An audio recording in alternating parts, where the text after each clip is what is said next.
The same weekend I walked across the stage to collect my diploma. Summa cum laude, 4 years of overnight shifts at a gas station. My parents threw a party for 40 guests. Champagne, fairy lights, a custom cake with gold lettering. None of it was for me. It was my sister's engagement party. My chair in the auditorium stayed empty, and my mother's only text that night was, "Sorry, honey, Kendra needed us more. You understand." 7 years later, my mother saw my penthouse on Instagram, and suddenly, I was darling again. What she didn't know was that I'd been waiting, not for revenge, but for the truth to finally have a room big enough to stand in. When I showed up to that family dinner, I brought a manila envelope. What was inside changed everything, but not the way my mother planned. Before I go on, if this story resonates with you, hit like and subscribe, but only if you genuinely connect with it. Drop your city and local time in the comments. I'm Bryn, I'm 29, and I live in Raleigh, North Carolina. Now let me take you back 7 years. To the day an empty chair in the front row told me everything I needed to know. I grew up in Cooperton, Georgia, the kind of town where everyone knows your last name before your first. The Myers family lived in a yellow ranch house on Pecan Lane. 4 bedrooms, 1 bathroom, and a refrigerator covered in Kendra's face. Kendra is 3 years older than me. Prom queen, homecoming court, captain of the dance team. Every Friday our mother, Donna, would post a new photo album on Facebook. My beautiful girl at the fall formal. My star shining bright. You'd think she only had one daughter. I wasn't invisible, I was just convenient. I worked the 11 to 7 shift at the Shell station on Route 9, so I wouldn't need to ask for textbook money. I carried a 4.0 through all 4 years of high school. When I got the letter from NC State, full academic scholarship, I ran into the kitchen waving it like a flag. My mother glanced up from her phone. "That's nice, honey. Can you tell Kendra dinner's ready?" I taped my honor roll certificate on the refrigerator that night, right next to Kendra's senior portrait.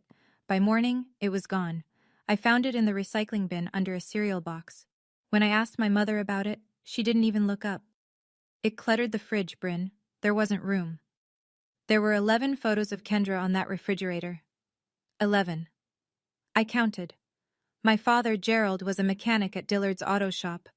Good hands, quiet mouth. He loved us both. I believe that. But he loved peace more. And in our house, peace meant agreeing with Donna. I didn't know it then, but that refrigerator was a scale model of everything that would come after. May 2019. NC State commencement. The arena held 4,000 people, and I could hear every single one of them. Families screaming names, air horns, someone's grandmother blowing a whistle. The noise was enormous. And in the middle of it, row 7, seats 4 and 5, empty. I'd sent the invitation 2 months early, reminded my mother 3 times. The last time, she squeezed my hand over FaceTime and said, "We'll be there, of course. Wouldn't miss it." They missed it. I walked across that stage in a blue gown with a gold cord. Summa cum laude. The dean shook my hand and said, "Outstanding work, Ms. Myers." I smiled. I looked at row 7. Nothing. Afterward, families swarmed the lawn. Girls my age buried in hugs, fathers lifting diplomas over their heads for photos. I stood by the exit, holding mine in both hands like a tray. My phone buzzed. One text from Donna. "Sorry, honey. Kendra needed us more. The engagement party was today, and you know how she gets. You understand, right?" I read it twice. Then I walked to the parking lot, sat in my Civic, and placed the diploma in the trunk, next to my laundry bag. I didn't cry. Crying would have meant I was surprised. And I wasn't. Not really. I sat there for 20 minutes. The lot emptied. I didn't know where to drive. What I also didn't know, not for another 7 years, was that my father had been in that arena. He'd been sitting in the back row, 10 minutes before my name was called. But I'll get to that. 1 week later, I drove the 4 hours back to Cooperton, walked through the front door and found the living room still decorated. Silver balloons sagging in the corner, a half-eaten sheet cake on the counter that read, "Kendra and Travis Forever," in pink frosting. My graduation had been 7 days ago. The confetti from my sister's engagement party was still on the floor. "Mom, why didn't you come?" Donna was folding napkins at the kitchen table. She didn't look up.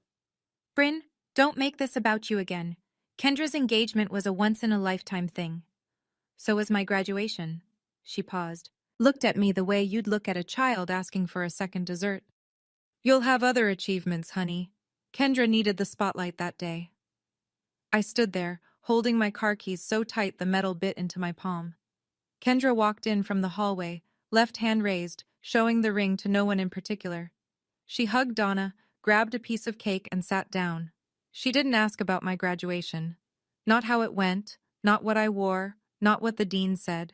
She talked about centerpieces for 20 minutes. Gerald sat on the sofa the whole time, Sports Center on mute. He didn't say a word. I picked up my bag. I should head back. Nobody asked when I'd return. But as I reached the door, I caught something. Gerald's eyes, lifting from the TV for half a second. There was something in them. Guilt, maybe, or the shape of a sentence he couldn't say out loud. He looked away before I could be sure. I drove 4 hours to ask one question. I got my answer before anyone opened their mouth. I moved to Raleigh that summer and didn't look back. Rented a studio apartment the size of a walk-in closet. Took an entry-level data analyst job at a logistics company. Ate rice and frozen vegetables 5 nights a week and told myself it was a lifestyle choice. It wasn't glamorous. But it was mine. 1 year after graduation, I was 23. My phone rang at 9 on a Tuesday night. Donna's voice, low and strained. Bryn, the mortgage payment went up. Your father's back is giving out. He can barely work full shifts. We might lose the house. I stared at my ceiling. That yellow ranch house on Pecan Lane. The porch where I learned to ride a bike. Gerald's workshop in the garage. How much do you need? $1,200 a month, just until we're back on our feet. $1,200, almost half my take-home pay at the time. I did the math in my head, then did it again, and agreed anyway. I set up an automatic transfer. The first one went through on October 15th. Every month after that, $1,200 left my account on the 15th. Like clockwork. Like rent for a house I didn't live in. Around 2 years ago, when I was 27, I met Marcus at a friend's housewarming party. He's a CPA, the kind of guy who reads bank statements the way other people read novels. Steady, direct. The first person who ever looked at my budget and said, Bryn, you're being too generous for your own good. I laughed it off. At the time, 6 years, $1,200 a month. I never once asked to see the mortgage statement. That was my biggest mistake. 3 years ago, the phone rang again. Same voice, same Tuesday night timing. Bryn, the car died. Your father needs a vehicle to get to the shop. I found a good deal. A used Chevy Equinox, $22,000. But my credit score won't qualify. I need you to co-sign. I held the phone away from my ear and stared at it. Mom, co-signing is a big commitment. It's a $22,000 loan, Bryn. I'll handle every single payment. Don't you trust your own mother? I thought about Gerald limping to the bus stop. I thought about the garage where he taught me how to change a tire when I was 12. I signed the papers the following week. For the first 2 years, Donna paid on time. Never missed a due date. I almost forgot the loan existed. Then, 6 months ago, I got a notice from the bank. Late payment. 14 days overdue. I texted Donna. Mom, the car payment was late. Is everything okay? Just a hiccup, honey. Don't worry about it. 2 months later, another notice. 19 days late. Mom, this is affecting my credit. Bryn, I said I'll handle it. You're making a big deal out of nothing. But it wasn't nothing. Marcus explained it to me one night over takeout. Every late payment hits your credit report. If your score drops below the threshold, it could trigger a review on your mortgage. My mortgage. The one on the penthouse I'd just closed on 6 months earlier. The biggest purchase of my life. Donna had my signature on a loan, and she was starting to use it like a leash. I sat at my kitchen counter one night and did what I do best. I ran the numbers. 72 monthly transfers at $1,200. That's $86,400. Sent to my parents over 6 years, for a mortgage. Then there was the cosign. $22,000 with my name on it, and a payment schedule that was starting to slip. My credit score had already dropped 11 points in 3 months. Marcus pulled up my mortgage agreement and pointed to a clause. If my credit fell below a certain threshold within the first 2 years of the loan, the lender could initiate a review. Not automatic foreclosure, but enough to trigger questions I didn't want to answer. I loved that penthouse, not because it cost $990,000, not because of the view from the 14th floor. I loved it because it was the first place I'd ever walked into and thought, I built this. No one gave it to me. No one co-signed for me. No one's name is on the deed but mine. And now it was at risk because my mother couldn't, or wouldn't, make a car payment on time. I noticed something else that week. Donna had unfollowed me on Facebook months ago, but she still followed my Instagram, the account I barely used. Until the penthouse photo. I leaned back in my chair and said it out loud, just to hear how it sounded. I've been their ATM for 6 years. Marcus didn't respond. He didn't have to. If I kept going, I'd lose the penthouse. I'd lose my credit. I'd lose everything I'd built with my own hands. But losing money wasn't what finally made me act. What happened next was 4 months before the dinner. The calls started coming twice a week. Kendra's going through a rough patch. Travis lost his job. Did I tell you that? Everything's so expensive now, Bryn. Each call followed the same rhythm. Donna would start soft, build to a request, and finish with a guilt trip wrapped in silk. Mom, I'm already sending $1,200 a month. I know, baby, but family helps family. What about Kendra helping herself? The line went quiet. When Donna spoke again, her voice had dropped 2 degrees. Don't be cruel. She's your sister. I'm not being cruel. I'm asking a question. You know, Bryn, your father could barely walk last winter, and here you are counting pennies from your fancy apartment. It's not a fancy, after everything we've done for you. I closed my eyes. There it was, the script. Every time I pushed back, Donna either cried or invoked Gerald's pain. If I asked why, she cried. If I asked how much, she gave a number. I started noticing the pattern. Gerald was never on these calls, not once. When I asked to speak to him, Donna would say, he's resting, or he's in the garage, always a reason. One Tuesday, I tried calling Gerald's cell directly. It went to voicemail. I left a message. He never called back. That was when I started to wonder, was Gerald choosing silence, or was the silence chosen for him? My mother had a rule I'd never put into words before. She controlled who talked to whom, when, and about what. Every conversation in the Myers family went through Donna first. I was starting to see the pattern, but I didn't see the full picture yet. Tax season. Marcus and I sat on the living room floor surrounded by W-2s, receipts, and a laptop showing my bank account. He scrolled through the transfers and frowned. Why are you still sending $1,200 a month to your parents? Mortgage help, you know that. Right, for a house in rural Georgia. He pulled up Zillow on his phone. What's their address? I told him. He typed it in, turned the screen toward me. The house on Pecan Lane.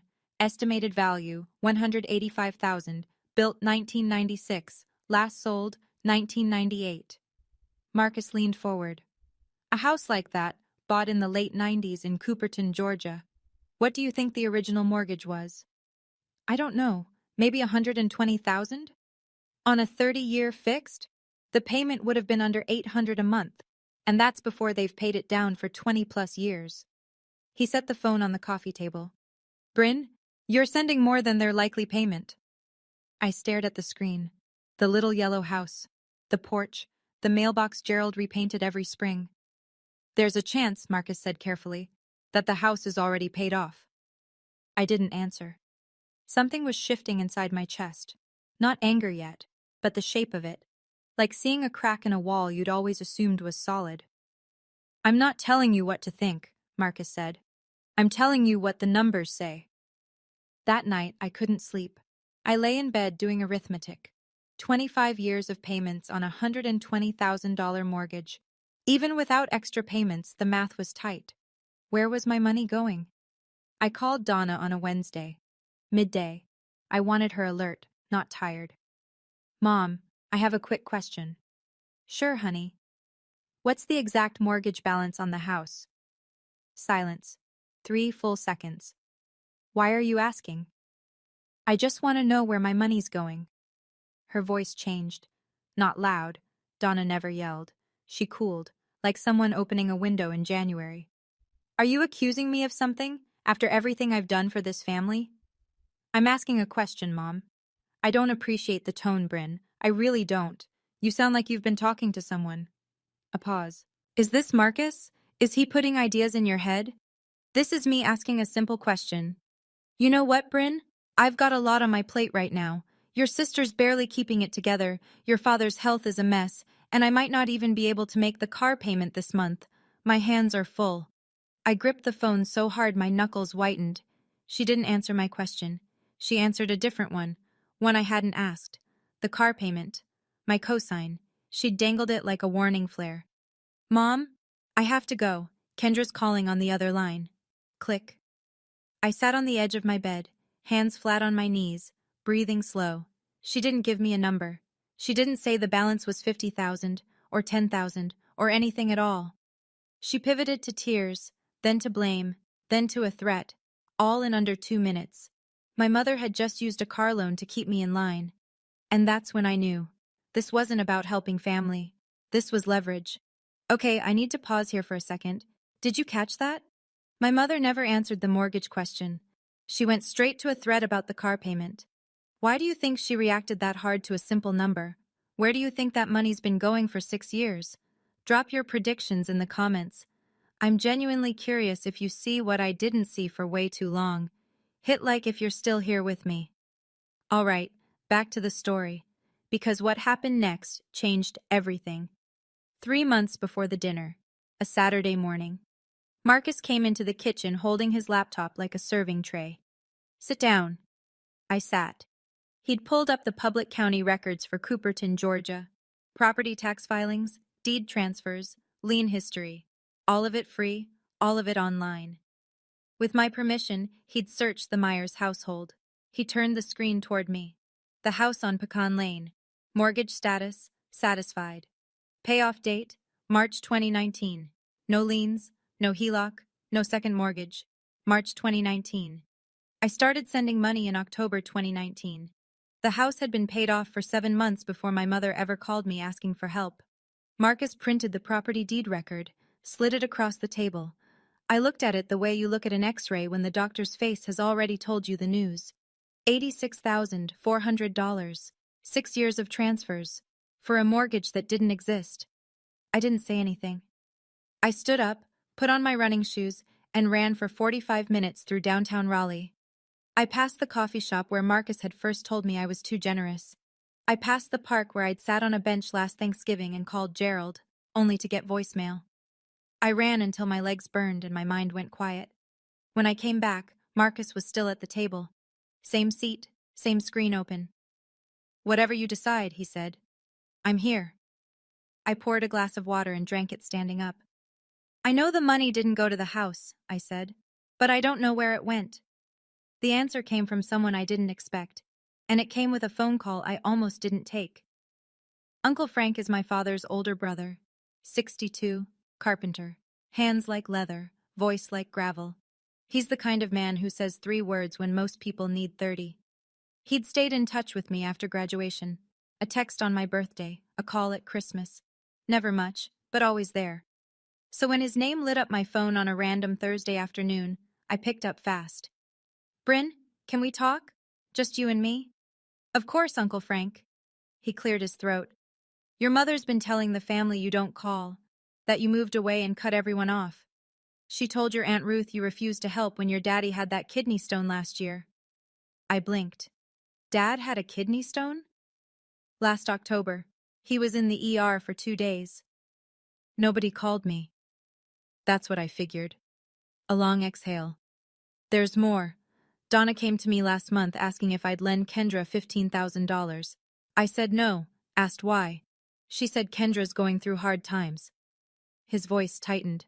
I said, Donna, Bryn sends you money every month. She said that was for the mortgage, so I told her, Donna, I helped Gerald paint that house last summer.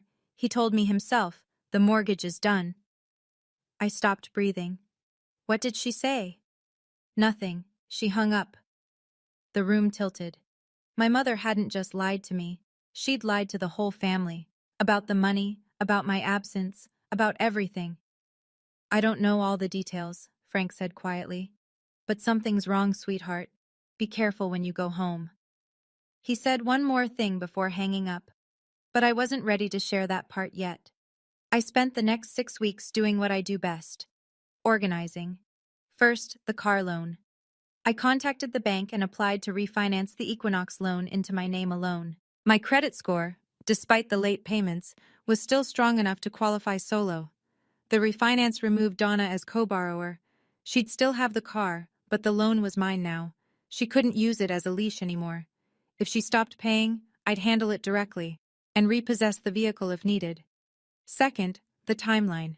I printed my bank statements going back 6 years. Every transfer to Donna, date, amount, reference note. Then I placed the property deed record next to them. One column, purpose as stated by Donna Myers, mortgage assistance. Other column, actual mortgage status, paid in full since March 2019. 2 pages, clean, no emotion, just numbers. Marcus looked it over and said, "This reads like an audit summary." Good. I slid the pages into a manila envelope, put it in my bag. Third, and this one I didn't plan. I was cleaning out my closet that weekend when I found a box of college things, notebooks, a parking pass, and at the bottom, the graduation invitation I'd mailed to my parents 7 years ago. Cream cardstock, gold lettering. I'd written on the inside, Row 7, seats 4 and 5, saved for you. I held it for a long time. Then I put it in the envelope with everything else. I wasn't building a case, I wasn't plotting a scene, I was simply gathering the truth and putting it in order. If no one ever asked, the envelope would sit in my closet forever. But I had a feeling someone was about to ask. 2 weeks before the dinner, a Sunday evening, I was standing on my balcony watching the sun drop behind the Raleigh skyline, pink and gold bleeding into the glass of the buildings downtown. I took a photo on impulse, 14 floors up, the city stretching out below, my coffee mug on the railing. I posted it on Instagram with one word, home. Friends commented. Coworkers sent heart emojis, normal stuff. 3 hours later, my phone wouldn't stop buzzing. Donna, Kendra, Aunt Ruth, Cousin Natalie, 2 aunts I hadn't spoken to in years. Is that your place? How much was that? When did this happen, Bryn? Girl, that view. And then a private message from Donna. I read it twice. Darling, we need to talk. We're waiting for you. Come home this weekend. Darling. My mother hadn't called me darling since I was 12 years old. Since before I became the daughter who could take care of herself. Since before Kendra became the son and I became background noise. Now, one photo of a penthouse, and suddenly I had a name again. I showed Marcus the message. He read it, set the phone down, and looked at me. What do you want to do? I already knew. I'd known since the moment I saw the property deed. I'll go. You think it's just dinner? No, I think it's a stage. I picked up the phone. But I've got my own script. I typed back. I'll be there Saturday. The manila envelope was in my bag. The refinance was done. The auto transfers had been canceled 3 days earlier. I agreed to go, not because I was naive. I agreed because the envelope was already packed. The Thursday before the dinner. I called Natalie, Uncle Frank's daughter, my closest cousin. She works at the county clerk's office in Cooperton. We'd always gotten along, even when I stopped coming home. Hey Nat, how's everyone? She hesitated. That half-second pause people make when they're deciding how honest to be. Bryn, can I ask you something? Go ahead. Your mom's been telling everyone you moved away and cut the family off, that you never call, that when your dad was in the hospital last year, she called you and you hung up on her. My jaw tightened. She never called me about Dad, Natalie. I didn't even know he was sick. Silence. She said you hung up. She lied. More silence. Then softly. I believe you. Some of us have been wondering. The story never quite made sense. You always seemed like the responsible one. I leaned against my kitchen counter and pressed my palm flat on the cold granite. This was the moment. Not the money, not the cosign, not even the empty chair at graduation. This. Donna hadn't just taken my money. She'd taken my name. She'd rewritten 7 years of history and cast me as the villain, the ungrateful daughter, the one who abandoned her sick father, and everyone at that dinner table on Saturday had been fed that version of me.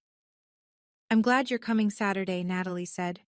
"Some of us have been worried about you." I hung up. My hands were shaking. Not from fear, from the kind of anger that sits low in your ribs and doesn't make noise. Stealing my money was one thing. Stealing my name, that I could not let stand. Saturday was coming, and I was bringing a different story. Saturday. Marcus and I left Raleigh at 7 in the morning.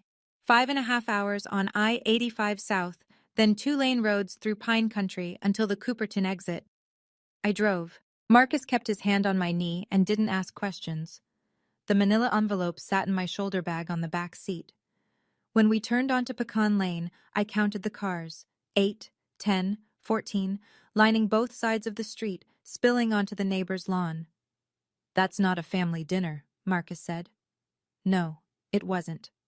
I parked at the end of the block. Through the front window, I could see the living room. Packed.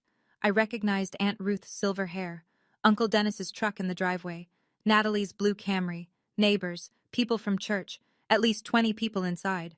I looked at Marcus. He looked back. "They set a stage," he said.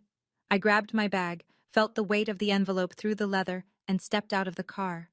The front door swung open before I reached the porch. Donna rushed out, arms wide, tears already glistening. "My baby's home! Everyone, Bryn is here!" She wrapped me in a hug that smelled like Estee Lauder and butter rolls. Behind her, people clapped. Actually clapped. Like I'd returned from war. Inside, a long dining table pulled from the kitchen into the living room. Casserole dishes, sweet tea in mason jars, and a handmade banner taped above the fireplace in green and gold letters. Family first. Gerald stood in the corner of the kitchen drying a glass. He didn't look at me. Kendra sat at the far end of the table beside Travis. She smiled. It didn't reach her eyes. I sat down, bag on my lap. Dinner was loud and warm and felt almost real. Aunt Ruth passed cornbread. Uncle Dennis told a fishing story. Natalie caught my eye from across the table and gave a small nod. I barely ate. Then, between the cobbler and the coffee, Donna stood up. She tapped her glass with a fork. The room hushed. "I want to say something." She smiled at me the way a host smiles at a guest of honor. "Most of you know my Bryn moved to Raleigh years ago, built a wonderful career. And just recently, did y'all see that Instagram? She bought herself a beautiful penthouse." A few people murmured. Someone whistled. "I always knew she'd make it," Donna said. "She gets her drive from me." Marcus's hand found my knee under the table. He squeezed once, then the pivot.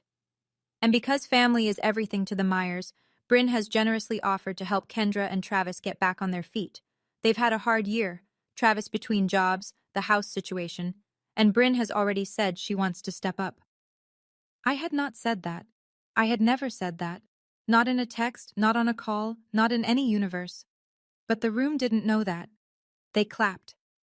Kendra dabbed her eyes with a napkin. Travis nodded slowly, like a man receiving communion. Donna turned to me.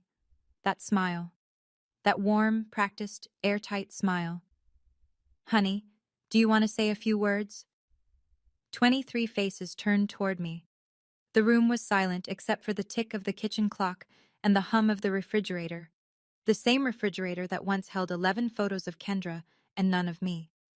My mother had written my lines, but I brought my own script. Before I could speak, Kendra stood up. Her chair scraped the floor. Her mascara was already running, either real tears or a very early start. "I just want to say," she began, voice cracking, "this has been the hardest year of my life." She told the room about Travis losing his real estate job, about falling behind on the house payments, about lying awake wondering how she'd keep her 2 girls, Lily, 5, and June, 3, in the same school district. She didn't mention why Travis lost his job. She didn't mention the gambling. She didn't mention what I'd later learn about the DUI. Aunt Ruth reached across the table and squeezed Kendra's hand. "Oh, honey, that's terrible." Uncle Dennis looked at me. "Bryn, you gotta help your sister. That's what family does." Cousin Natalie said nothing. She watched. The room folded around me like a closing fist. Every pair of eyes carried the same expectation. 23 people who'd been told I was the absent daughter, the one who disappeared, and now here was my chance to prove I still had a heart. Donna placed her hand on my shoulder. Gentle, firm. The weight of it was precise. "You'll do the right thing, won't you, baby?" I looked around the table. Aunt Ruth, Uncle Dennis, the neighbors from church, Gerald, standing in the kitchen doorway, staring at the floor. Then I looked at Marcus. He was calm. His eyes said what his mouth didn't. "You've got everything you need." I stood up. Donna beamed. Kendra clutched her napkin. Travis straightened in his chair. They thought I was about to say, "Of course, anything for family." I reached into my bag and pulled out the manila envelope. I opened the envelope slowly. No rush. I pulled out 2 sheets of paper and held them at my side. "Before I say anything, I want everyone in this room to know something." My voice was steady. I'd practiced this in the mirror. Not the words, just the breathing. For 6 years, I have been sending $1,200 every month to Mom and Dad. She told me it was for the mortgage on this house. I looked at Donna. She was still smiling, but it had frozen. "According to the public county records for Cooperton, Georgia, this house has been paid in full since March 2019. I handed the first page to Uncle Frank, who sat nearest to me. The property deed record. He put on his reading glasses, scanned it, and nodded once. "That's $86,400 over 6 years, I continued. "I don't know exactly where every dollar went, but I know, and now you know, that it did not go to this house." The room went still. The kind of still where you can hear someone swallow. Aunt Ruth turned to Donna. Uncle Dennis lowered his fork. The neighbor from church looked at her husband. Donna's smile vanished. "Bryn, this isn't the time." "You chose the time, Mom." My voice didn't waver. "You invited everyone here. You told them I offered to bankroll Kendra. That was a lie, so now they can hear the truth." I held up the second page, the timeline, dates, dollar amounts, stated purpose versus actual mortgage status, clean columns, no commentary. I printed this for anyone who wants to see it. I'm not asking anyone to take sides, I'm asking you to look at the numbers. I set both pages on the table and sat down. Uncle Frank stood first, his chair pushed back hard enough to bump the wall. "Donna, is this true?" His voice was flat and heavy. "Gerald told me himself the mortgage was done. I asked you about it last month and you hung up on me." Gerald didn't move. His eyes stayed on the floor, but he didn't deny it. Aunt Ruth picked up the timeline sheet. "Read it slowly. Put it down." Looked at Donna the way you look at someone you just realized you don't know. "Donna, where did that girl's money go?" Donna's hands were trembling. This is a family matter. Bryn is airing dirty laundry in front of—" "You invited us, Aunt Donna." Natalie's voice cut clean across the room. "You invited us here to watch her say yes. You don't get to call it dirty laundry when she says no." 2 of the church neighbors exchanged a glance and quietly picked up their coats.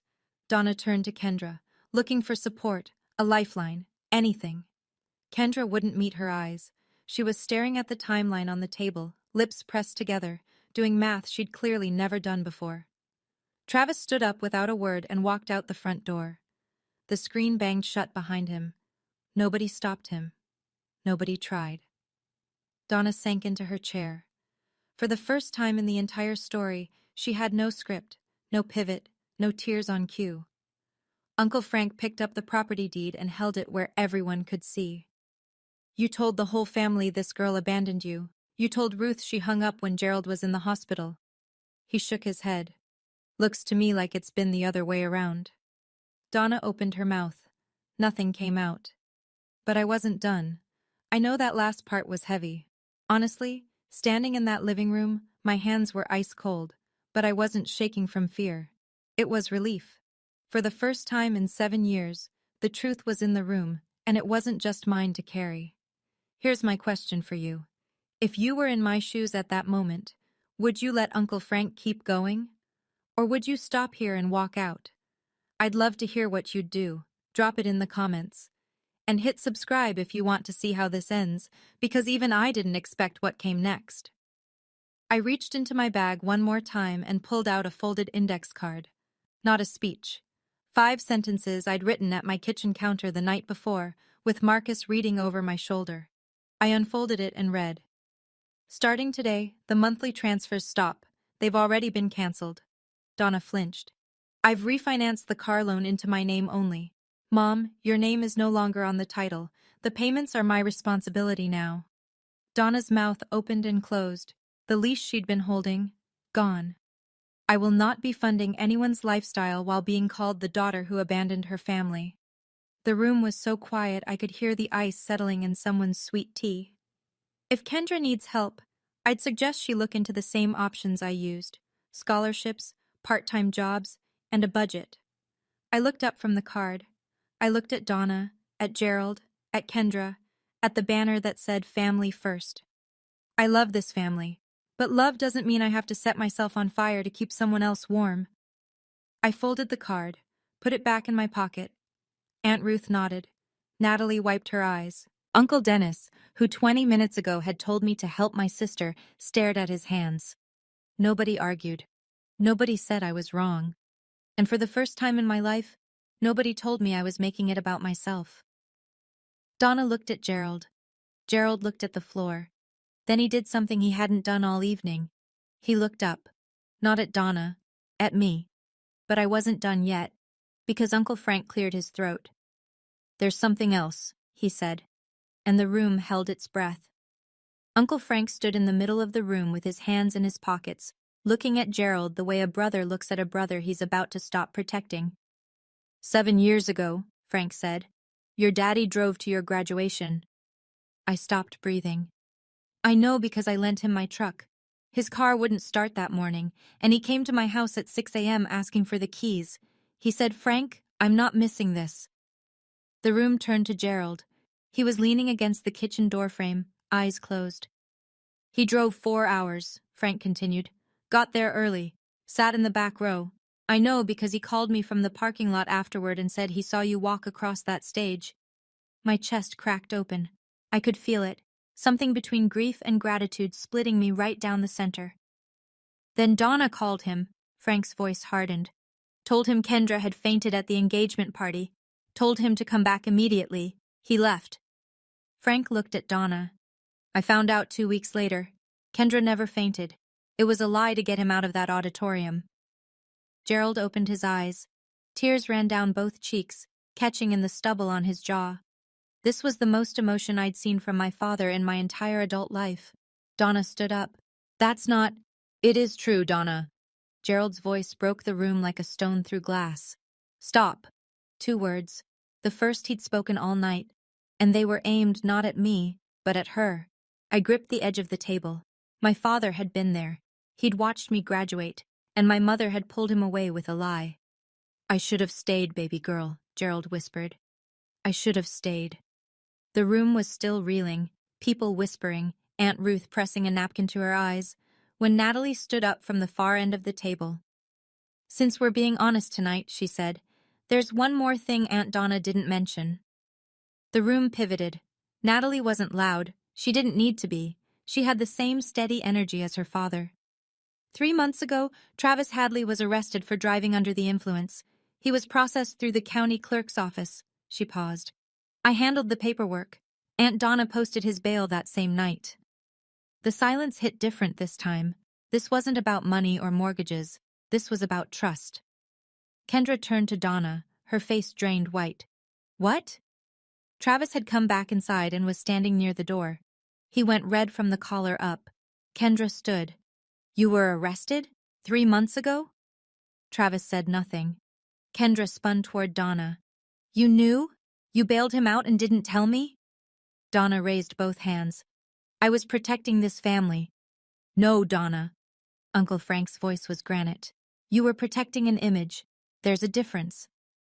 Donna collapsed back into her chair. The banner above her head, "Family First," hung there like a caption no one believed anymore. For the first time in my memory, my mother didn't have a rebuttal. No tears, no deflection, no "after everything I've done." Just silence, and a tablecloth she kept smoothing with both hands, over and over, like she could press the wrinkles out of the evening. I looked around that room, at the faces of people who had, until 15 minutes ago, believed I was the problem. Now they were looking at Donna, and she had nowhere left to turn. Things moved quickly after that. Uncle Frank put his hand on Gerald's shoulder. "Come on, brother, let's go get a coffee." Gerald hesitated, looked at Donna, then looked at me. Then he did something I'd never seen him do in 30 years of marriage. He chose someone other than Donna. He picked up his jacket and walked out the front door with Frank. The screen door closed softly behind them. No slam, just a click. But it echoed. Aunt Ruth came over and held both my hands. "We didn't know, sweetheart. I'm so sorry. If I'd had any idea." Uncle Dennis stood behind her, arms crossed, shaking his head. "Donna told us you'd gone cold. I should have called you myself." Natalie hugged me at the door. "You did the right thing. I know it doesn't feel like it right now." It didn't, and it did, both at the same time. Kendra hadn't moved from her chair. She sat with her hands flat on the table, staring at the timeline sheet I'd left there. Her mascara was ruined, real this time. Not performance tears, processing tears. Travis was already gone. His truck pulled out of the driveway while Aunt Ruth was still talking. 3 church neighbors slipped out without a word. One of them, Mrs. Gentry, who'd known our family for 20 years, stopped beside me on the porch and said quietly, "You did the right thing, hun." Inside, Donna sat alone at the head of the table. The cobbler was cold. The sweet tea had gone watery. The banner above her read, "Family First" in handmade letters, and she sat beneath it like a queen in an empty court. Nobody was clapping anymore. Sunday morning, Marcus and I were loading the car outside Uncle Frank's house, where we'd spent the night. The sun was barely up. The air smelled like red clay and pine. Gerald appeared at the end of the driveway. No truck. He'd walked from Frank's kitchen, coffee in hand, wearing the same flannel from last night. He sat down on the porch step. I sat beside him. Marcus went inside without being asked. We sat in silence for a full minute. Gerald held his cup with both hands like it was the only warm thing left in the world. "I don't expect you to forgive me," he said. I waited. "I was at your graduation. I saw you walk across that stage. You looked—" He swallowed. "You looked proud. And I left. I left because your mother said—" He stopped, shook his head. "No. I left because I was a coward." I didn't argue with him. He wasn't wrong. "I knew about the money," he said. "Not all of it, but enough. Donna would mention things. Bryn's helping out. Bryn's sending extra this month. I never asked where it went. I should have." "Yeah," I said. "You should have." He nodded. No excuses. No justification. Just a man sitting with the full weight of what he didn't do. I looked at the pine trees lining the street. At the mailbox he used to repaint every spring. "If you want to talk," I said, "call me on Tuesdays. Just you, not through Mom." He looked at me, eyes red, but steady. "Tuesdays. Your voice, not hers. That's where we start." He reached over and squeezed my hand once. Quick, rough, the way a man does when he doesn't trust himself to do more. We started there. I was closing the trunk when Kendra appeared at the end of the driveway. Eyes swollen, no makeup, hair pulled back in a way I hadn't seen since we were teenagers. She looked smaller than I remembered. "Did you know Mom bailed Travis out and didn't tell me?" Her voice was raw. "No, I found out the same time you did." 3 months. She shook her head. 3 months she kept that from me. In my own house. I leaned against the car and let her talk. "I didn't know the house was paid off either, Bryn. She told me you offered the money, that you wanted to help. She said it was your idea." "And you never asked me directly?" Kendra flinched, then nodded. "No, I didn't." "She told me you didn't need help. She told you I volunteered. She told the family I disappeared." I crossed my arms. Everyone got a different story. That's how she kept the whole thing running. Kendra stared at the ground for a long time. When she looked up, her eyes were wet but focused. "What do I do now?" "That's not my question to answer, Kendra. But I'd start by looking at your own bank statements." She pressed her lips together, nodded. I opened the car door, paused. "I don't hate you. I need you to hear that. But I'm done carrying both of us." She didn't respond right away. Then quietly, I wouldn't blame you if you did. I got in the car. Marcus was already in the passenger seat pretending to check his phone. He's good at knowing when to disappear. I pulled out of the driveway. In the rearview mirror, Kendra was still standing there, arms wrapped around herself, watching me go. 2 weeks after the dinner, here's what changed. Donna deleted the family first banner photo from Facebook. Then she deleted her entire profile picture. For the first time in a decade, her page went dark. No posts, no albums, no carefully curated image of the perfect Southern family. Gerald called me on a Tuesday. 8 minutes. Mostly silence. He talked about a carburetor he rebuilt at the shop. I told him about a project at work. We didn't mention Donna. We didn't need to. The call itself was the point. The following Tuesday he called again. 12 minutes. He asked about Marcus. Kendra texted me 3 weeks later. I filed for divorce. No explanation needed. I'd later learn she found credit card statements Travis had hidden, online gambling losses totaling $47,000. The DUI was just the piece that broke through. Uncle Frank organized what he called a real family dinner. No banners, no speeches. Just Frank, Gerald, Natalie, Aunt Ruth, and me on a video call. We ate and talked and nobody performed. Donna texted me 3 times. I didn't block her, but I didn't respond. Her last message read, "I did what I thought was best for this family." I read it sitting on my balcony, Raleigh stretching out below me. Marcus brought coffee and sat in the other chair. "You going to reply?" "When she's ready to acknowledge, not explain." He nodded. 14 floors up, the city hummed. My mortgage was safe. My credit was climbing back. $1,200 a month was sitting in my account now, right where it belonged. My bank account gained $1,200 a month. But the real thing I got back was quieter than money. It was the sound of my own name, finally said by people who knew the truth. People ask me about the penthouse sometimes. They see the photo, the skyline, the balcony, the light. And they think that's the point of the story. It's not. I didn't buy the penthouse to prove anything to anyone.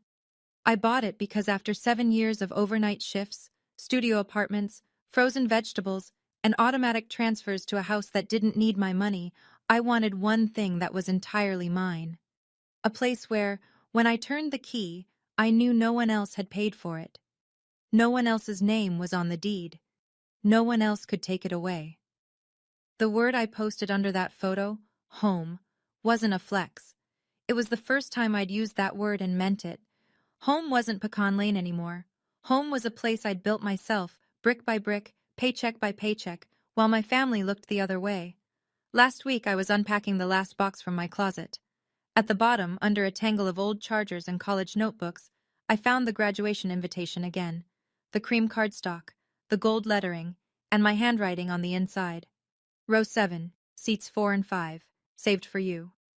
I stood in the living room holding it, 14 floors of city light coming through the windows, and I realized I wasn't sad anymore.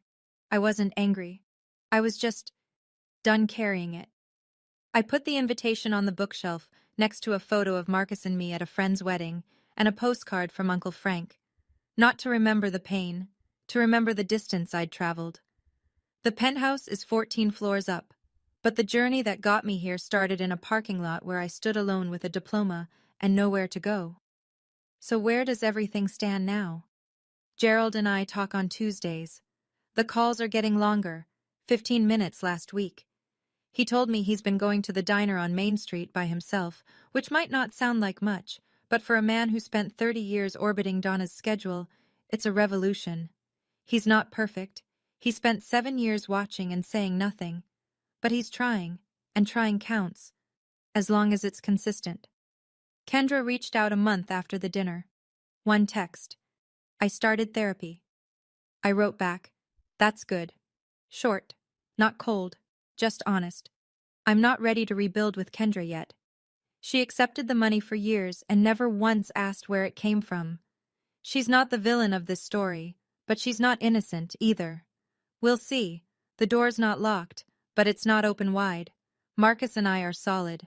He doesn't bring up the dinner unless I do. Some nights we sit on the balcony and say nothing. Those are my favorite evenings. And Donna, she hasn't reached out in a way that feels real. Her texts are still wrapped in justification. I was trying to keep this family together. You don't know the pressure I was under. None of it starts with I was wrong. I'm not waiting for a perfect apology. I know she may never give one. But the minimum is acknowledgement, not explanation, not deflection, not repackaging, just, I lied and it hurt you. Until that happens, the door stays where it is. Boundaries don't require the other person's approval, they only require yours. I learned that at 29, sitting in a living room full of people who finally heard the truth. Better late than empty. I'm not telling you this story so you'll hate my mother. I'm telling you because somewhere out there, someone is listening to this in their car, or on their headphones, or lying in bed at midnight, and they're sending money every month to someone who promised it was for one thing, but it's going somewhere else. They're getting calls that start with family helps family, and end with guilt. They're being told they're selfish for asking where their own paycheck goes. If that's you, here's what I want you to know. You are enough. You've always been enough. The person who can't see it, that's their blindness, not your failure. Loving your family doesn't mean you have to let them consume you. You can love someone and still say, no more. Those two things don't cancel each other out. They never did. And if the day comes when you draw a line and they call you ungrateful or selfish or cold, remember this. Selfish people rarely lose sleep worrying about being selfish. The fact that it keeps you up at night is proof you're not what they say. I used to think strength meant enduring, taking the hit and standing back up. And sure, there's a kind of strength in that, but there's another kind. The kind where you stop stepping into the ring altogether.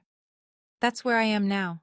Not fighting, not running, just standing in a home I built with my own name on the door, drinking coffee on a balcony 14 floors above a city that doesn't know my story. The empty chair at my graduation used to be the saddest thing I owned. Now it's just a chapter. And the chapter has a different ending than the one my mother wrote for me. 7 years ago my mother texted me, "You understand, right?" For a long time I thought I did. I thought understanding meant accepting, absorbing, making room for other people's choices and calling it grace. I don't think that anymore. Today, if she asked again, I'd say, "Yes, Mom. I understand now. I understand that I deserved better, and I finally gave it to myself."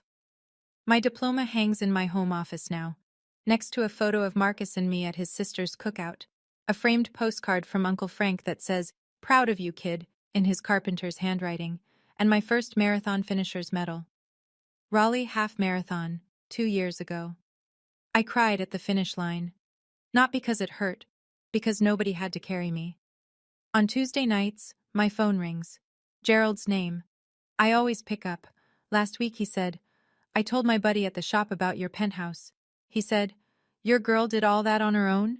And I said, "Yeah, she did." I pressed my lips together so he wouldn't hear me smile. That's enough for now. It's not a fairy tale.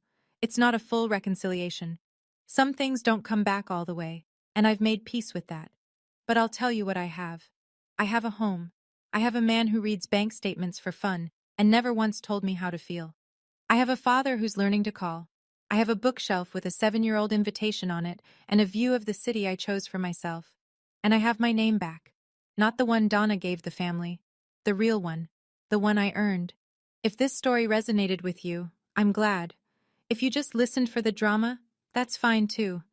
Either way, thank you for staying. Thank you for staying until the end. That means something to me. If you've ever had to set a boundary with someone you love, even when it cost you, I'd love to hear your story in the comments. I read every single one. Hit like if this one made you think. And if you want more, there's another story waiting for you in the description below. Same kind of family drama, but the twist? You won't see it coming. I didn't either. Take care of yourselves. And remember, your name belongs to you. Nobody else gets to rewrite it. See you in the next one.